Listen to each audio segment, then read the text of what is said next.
Navratri is the festival associated to the prominent battle that took place between Durga and Demon, the Mahishasura, and celebrates the victory of good over evil. These 9 days are solely dedicated to Durga and her 8 avatars, the Navadurga. Each day is associated to an incarnation of the goddess. It is the story of man in time, an inquiry into the past based on evidence. Indeed, evidence is the raw material of history, teaching and learning. Today, I, Mukta Tripathi, and my friend Rakhi Singh are here to have a deep conversation on the topic Dussehra, traditions in various states, Ram Leela, Mysore procession and weapon worship. Dussehra, also called Dasra or Vijayadashmi, in Hinduism holiday marking triumph of Rama, an avatar of Vishnu, over the 10-headed demon king Ravana who adopted Rama's wife Sita. The festival's name is derived from the Sanskrit word Dasha, means 10, and Hara, defeat. Symbolizing the victory of good over evil, Dussehra is celebrated on the 10th day of the month of Ashwina, September to October, the 7th month of the Hindu calendar, with the appearance of the full moon, an event called the Bright Fortnight, Shukla Paksh. Dussehra coincides with the culmination of 9-day Navratri festival and with the 10th day of the Durga Puja festival. For many, it marks the beginning of preparation for Diwali, which occurs 20 days after Dussehra. We begin with the topic. Dasai, also Vijayadashmi, is a festival originating from Bharat. Dasai is celebrated by the Hindus of India and Nepal and the people of the North Indian hills, Northeast India, West India, Central India and other northeastern states of India, and among the Loth Shama of Bhutan and the Burmese Gurkha of Myanmar. Ram Leela, literally Rama's play, is a performance of then Ramayana epic in a series of scenes that include song, narration, recital and dialogue. It is performed across the northern India during the festival of Dussehra, held each year according to the ritual calendar in autumn. The most representative Ram Leelas are those of Ayodhya, Ramnagar and Banaras, Vrindavan, Almora, Satna and Madhubani. This staging of Ramayana is based on the Ramacharita-manas, one of the most popular storytelling forms in the north of the country. This sacred text, devoted to the glory of Rama, the hero of the Ramayana, was composed by Tulsidas in the 16th century in the form of Hindi in order to make the Sanskrit epic available to all. The majority of the Ram Leelas recount episodes from the Ramacharita-manas through a series of performances lasting 10 to 12 days, but some, such as Ramnagars, may last an entire month. Festivals are organized in hundreds of settlements, towns and villages during the Dussehra festival season, celebrating Rama's return from the exile.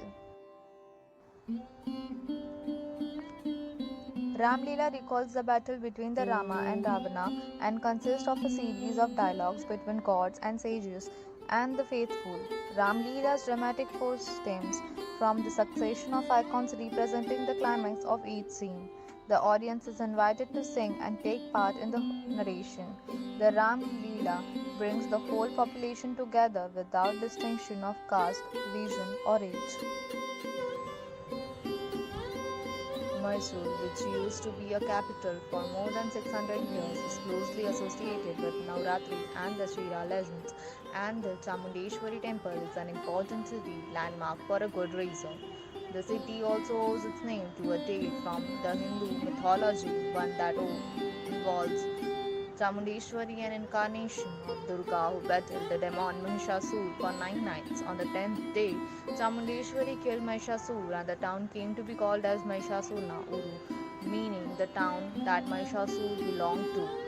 Soon that name changed to Mysore or Mysore, which was then analyzed as Mysore. The Mysore Dussehra celebrations span the duration of the epic battle and honor the 9 nights form of the goddess as well as the victory of a good over the evil. Mysore Dasara celebrations are Karnataka's and indeed South India's best known Dashera festivities that attract thousands of devotees and tourists alike.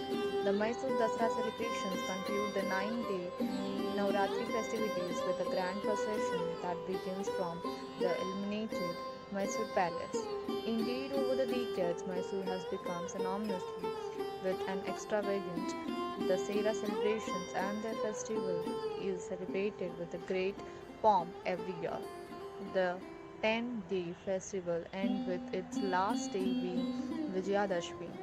For the duration of Navratri and Dasera, Mysore Palace is illuminated and a procession is carried out through the streets of the city, even as Mysore comes to a standstill for that one day.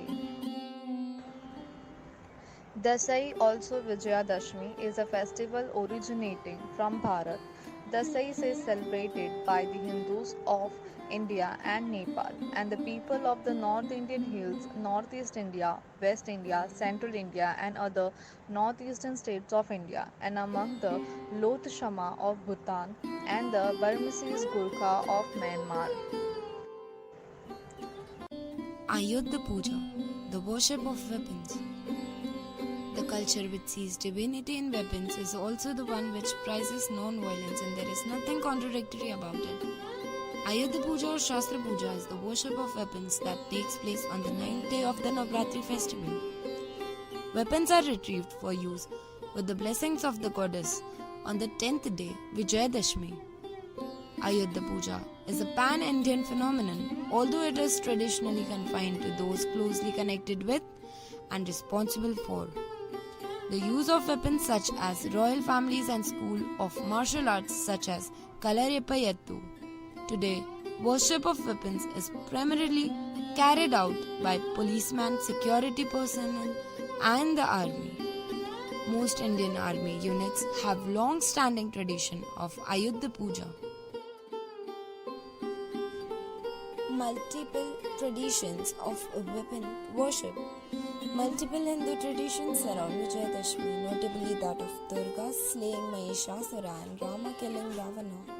Less famous is that the Pandavas retrieved their weapons hidden in a shami tree after 13 years of exile on Vijayadashmi. In memory of this event, the Maharaja of Mysore proceeds on the 10th day on a caparisoned elephant to Banimantapa, where he pays respect to Shami or Bani tree. This is the grand procession through the thoroughfares of Mysore that the Dasera celebrations are re-owned for. Shastra Puja is present among Sikhs as well.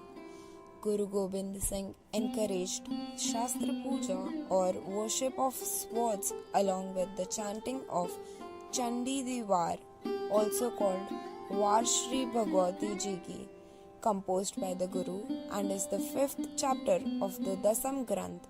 The Var is based on an episode from the Sanskrit Markandeya Purana 1 and describes the conflict between Devas led by Indra and Asuras led by Shumba and Nishumbha, where the supreme goddess is transformed into a liberating divine power in the form of a sword.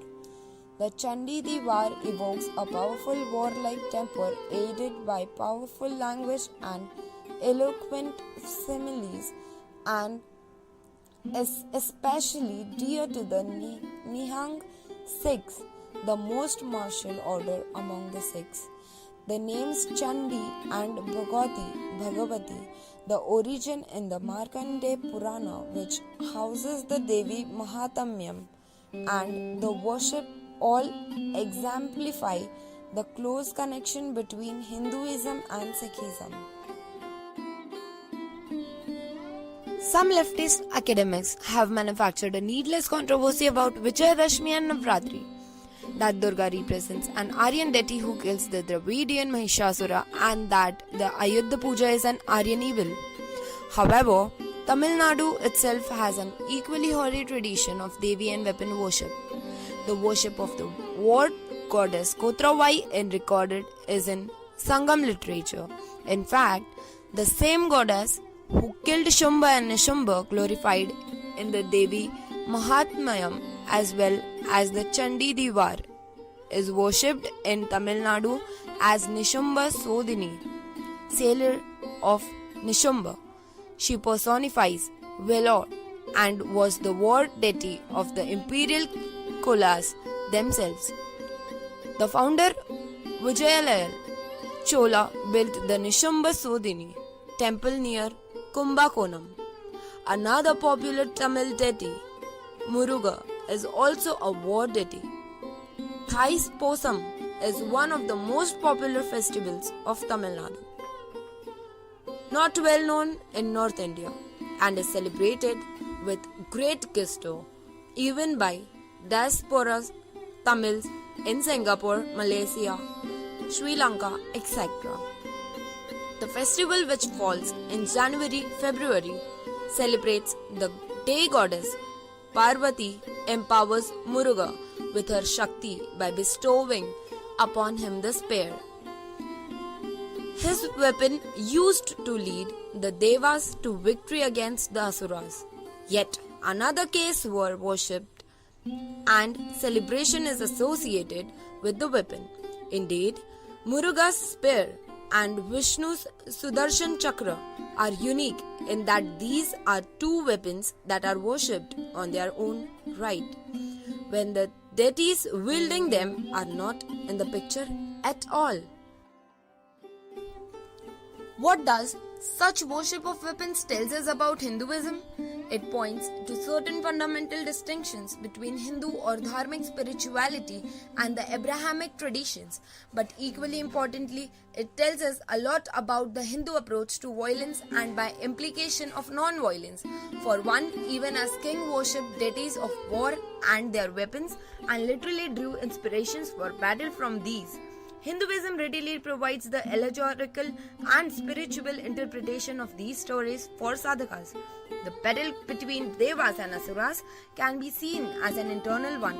The slaying of Mahishasura is the destruction of Tamasic tendencies within us.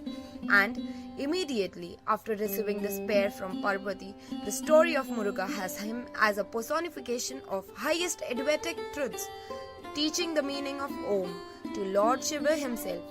This story is the background of Muruga being worshipped as Swaminatha, the Swami who taught the Natha, Lord Shiva himself. Secondly, unlike Abrahamic traditions, Hinduism sees divinity in all of creation and God as both immanent and transcendent. Such an attitude infuses divinity into all activities of life. Work itself is worship, and this philosophy of Karma Yoga is yet another context in which to place the veneration of weapons. Although it means weapons, Ayudha is also a generic term that means instrument or implement. On the 9th day of Navratri, everyone cleans, decorates and worships the implement that enables them to make a living, seeing a manifestation of the divine that is. This applies to musicians and musical instruments, farmers and the plough, students and their books, as well as factories and machinery. And of course, it applies to soldiers and their weapons. It perhaps is more interesting to observe how a culture that has a tradition of worshipping weapons approaches questions of war, violence and non-violence. Dharma, Artha, Kama and Moksha are four great purusharthas of life, that is, goals of life in Hinduism. Dharmic conduct is the basis upon which all of the other goals of life are to be attained. At an individual level, it is the dharma of a soldier to fight if necessary.